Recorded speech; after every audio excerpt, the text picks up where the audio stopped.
guys, welcome back to the CNJ show, and I have my favorite gin and juice and my sister Neek here, and this has been a very sad couple of days for the hip hop community and every other community that knows DMX, especially for me because I just grew up around the time that he got famous. I was actually in the 9th grade. Mm-hmm. Was in high school when he came out. And honestly, his story is it's so much more to it than people know. It's just sad. It really is, with, some of the things that he has come out to share with us before he even passed. It's just, it just really took me by surprise. So, Jen, with it, I mean, I don't even know what direction to go in with it because, like I said, it's an emotional thing for me. So I'm going to give it to you guys with it because I know he was battling this and he has been asking for help. When he passed, I know he was in the hospital and but was that for... He took something? Because you said he was clean for the last year. Yeah, from all of the reports with the news, he overdosed on something and he wasn't found, or his brain didn't have oxygen for about 30 minutes before he was found. Then he was rushed to the hospital. People were speculating if he was already dead by the time he got to the hospital. Because a lot of news was coming out before the family actually said that he died. A lot of people were saying rest in peace and things like that. Like prominent people in the industry were saying rest in peace. So I'm wondering if they got their news from somewhere credible. Maybe it could have leaked from somewhere in the hospital, things like that. So I don't know. That's my thing with that. Yeah, and I think, with DMX, to go back, because I know a lot of people already know pretty much what happened. If you do know DMX, you probably followed the news for like the past week because they had been discussing, what was going on with them and, basically, okay, keep him in your prayers. But basically to date back, pretty much to like his childhood and probably what made him to, get on the drugs and stay on the drugs was... I believe, him having the trauma with his mom, being 6 years old and suffering from, physical and verbal abuse from his mom. And then by the time he was about 11 or 12, being, put in foster care. And so he never rekindled that relationship with his mom, or that was just... I don't know. I don't think so. I never heard anything else really much from it besides, he was dropped off there and then basically had to make his own way. Okay. And so by the time he was 14, I guess he was friends with a guy, which this recently came out, which I knew that he had he had his weed laced before. But I didn't know that was somebody that he was close with, that he looked up to as a brother. Yeah. Or like a father figure, he said. He guy was like maybe 30-something, he was 14. So, that was when he first got his weed laced. And that recently came out because I'm pretty sure going through therapy makes it easier for you to discuss certain things and to realize what's wrong and what's bad. Yeah. So... yeah, so that type of thing like that was just a sad situation, for him to go through. Yeah, because, too, and I want to say this, too, because the story is very, very, very, very sad, and this is not the topic where we like, okay, darn it, we're finna be talking, like, maybe you shouldn't have did this, because it's so many ties to it where I can personally identify with him and what he could be going through and trying to change. And changing a habit is not always easy to do. Don't matter. I know people be like, yeah, we're offered all kind of help. That's not the easiest thing in the world to do. And I speak that in highly saying that because I know from with my own dad, just a very, very, very, very good man. But when you start something, when you are, at a younger age, it does creep in sometimes, and it could, take the best out of you and take the best from you. But with the person, the grown man that did do this, I would really want to not think that he would be so cold and cruel. I'm going to say, when people are underneath the influence of anything, they don't really probably be thinking. And he probably was not even thinking like, well, dang, I done put a little bit of, a little bit of sugar on powder in that stuff. And you're only 14 and you done took it. I'm pretty sure by him doing that, he probably ain't even know that himself. I'm pretty sure he knew. But I think a lot of times when you're under the influence of anything, you want the people that you're around to drink this or have some of this. Even down to the influence of food. If you see somebody's eating healthy, but you're still not eating healthy, like, well, no, look, this is real good. Just have a little bit of it. Just have a little small piece of this cake. This is very good because, you don't have to eat everything.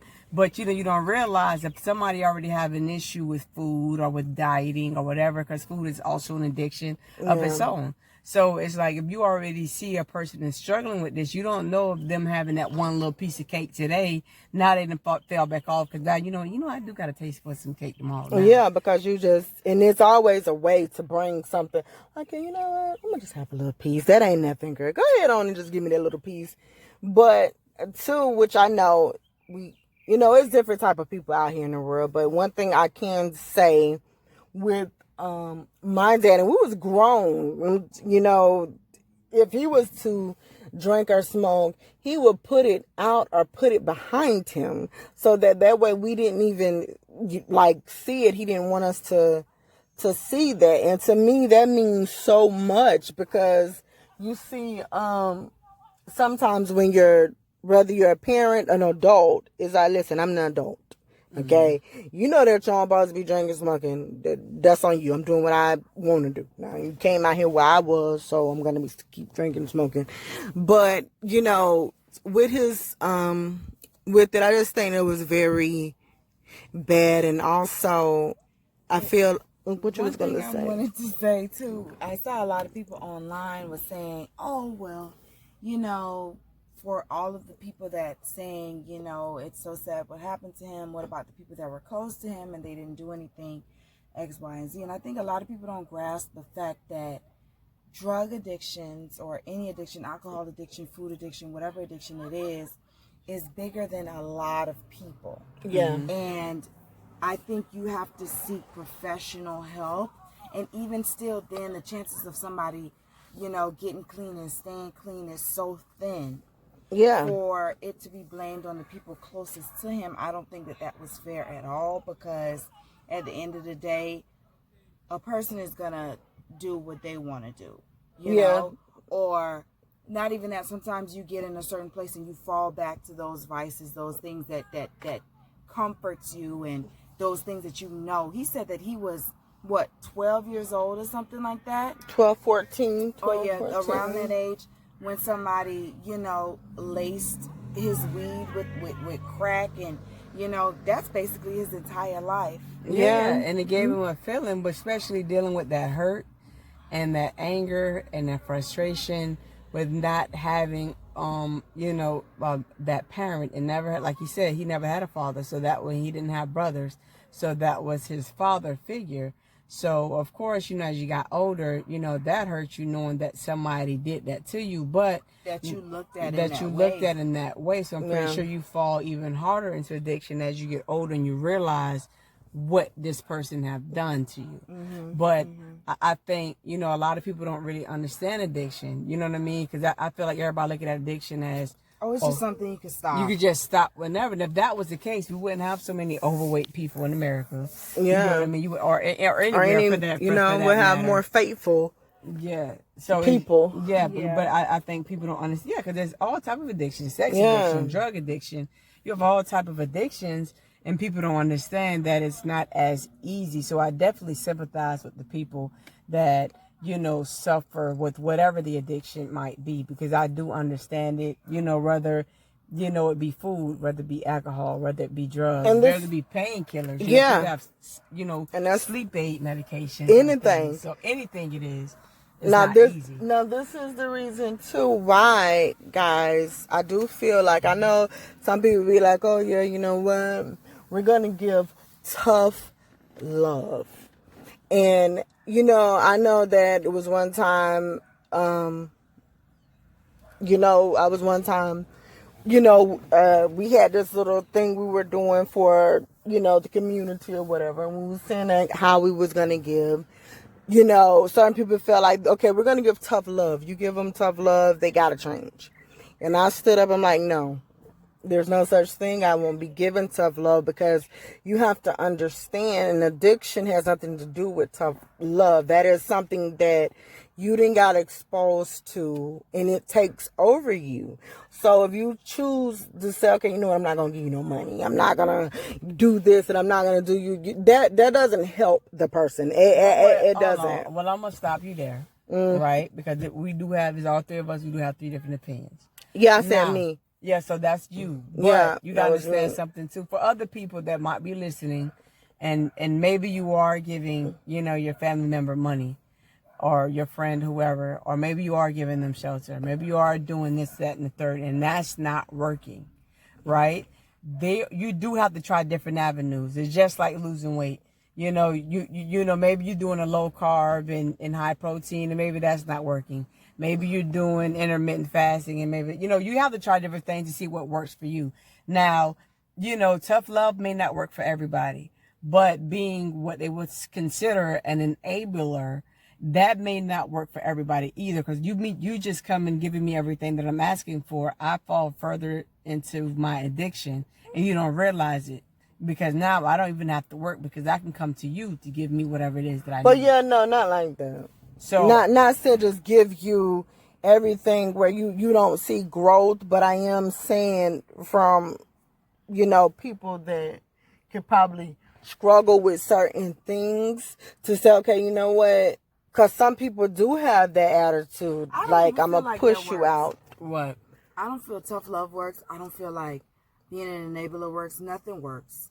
I feel like you can show a person tough love. You can put them out, do whatever, and they decide to go to treatment because, you know, they out on the streets and they don't want to be there. They don't want to be out on the streets, and then they get clean for 90 days or however many days it is. They get back out and they right back to that thing. I think it literally has to take a person who is broken down or whatever it is. They have to be the ones to want to do that.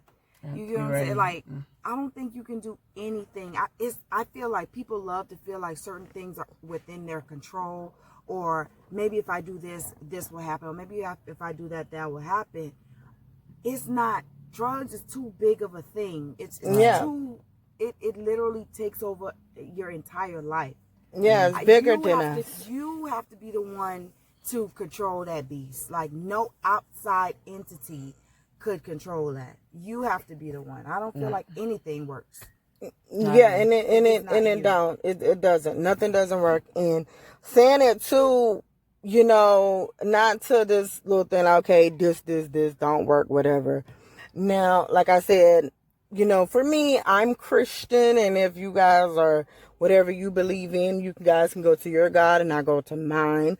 I really do feel like when you are dealing with things, the best thing to do is yourself. You have to have some type of strength, if you can even find it within yourself, to encourage yourself, as well as, you know, say different things, because sometimes what may be easy for me to do may not be easy for you to do, or however. Everybody got something different. Me personally, as you know, as a woman, I can sit here and I could lift a certain amount of weights. It has always been in me. That's not an issue for me. Now, maybe for the next woman, because we may say, okay, yeah, she's a woman, so she probably can't do it. Okay, she may have to build herself to that. I've never had to build myself to that, to be able to have that type of strength to do that. Or it's just other things. The thing is, bottom line is, guys, what we're saying is, you know what, for him and for a lot of people, especially in the entertainment world, especially when you starting to get money. And I don't know if by him being, was he 50 or? Yeah, it was 50. Yeah, by him being 50 in their time, if it even was okay to do that. Because I know back in the days, that stuff with you know, crack, I don't know what year it was, but with crack and different drugs, that was actually cool. You were supposed to be doing it. Nobody did not look down on that because it was popular. So it was nothing to go to these celebrity parties and to see them, you know, you see a whole line right here, 3 and 4 lines on the floor in the bathroom. That was actually considered cool. Nobody considered that to be harmful until it actually got stronger and was killing people. And then that's when it was like, okay, no, man, we got to say no to drugs. Just say no, you know? But see, I think with him, you know, getting clean, you know, he had gained a lot of his weight, and, you know, he seemed healthy. He had just had a baby not too long ago, and, you know, he had some grandkids, or you mean he had a baby? He had just had a baby, yeah. Oh wow! In a new relationship with a baby and things like that. So I think that, you know, things was looking up, but I think a lot of times what happens is, you know, maybe he wanted to go back to where he left off. You know, sometimes when you relapse, a lot of times you don't know how much your heart can take after you've detoxed your body for X amount of months or X amount of years or whatever, and you go back to, let's just say, however much you used to take at your peak when you went to get clean. You know, you go back to the same amount because this is what you're used to taking, and not realizing, look, that's way too much, because, you know, back then your body had built the tolerance up. You get what I'm saying? Well, now that you're 50 now, so he's 50, and I think you can't just. Yeah, you can't just go back to that. Yeah, but we're gonna. Yeah, what are you gonna say, Nick, before we do our overall final thoughts? But no, I'm just saying, you know, it's just a sad situation. It was very sad, very sad. Jen. Yeah, I just think for people, I think you just got to be there for your family members, whoever it is, whatever addiction they have, as best you could. But just remember, at the end of the day, it's in their hands.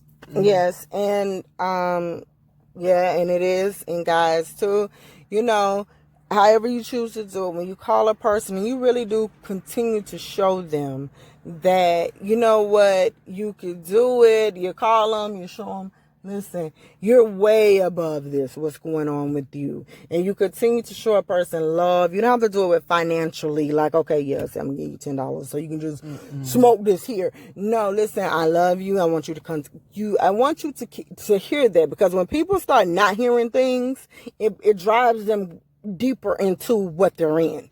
So, guys, you could put, if you have an addiction or family members, however, you don't even gotta be, you know, with that all in down description, but you can just leave a little comment, and we will too put some you know, the hotlines down at the bottom, if you need to just even speak to someone about anything, even with us, if you want to. Well, we will be putting the number where you guys can call, but just right now, if you want to email us, well, it will be down there, and if you have any questions to say, and that's it. And rest in peace, DMX. We know he's in a better place because he have tried to do what he had to do, and that's all you can do. Okay, we're out. All right. Okay.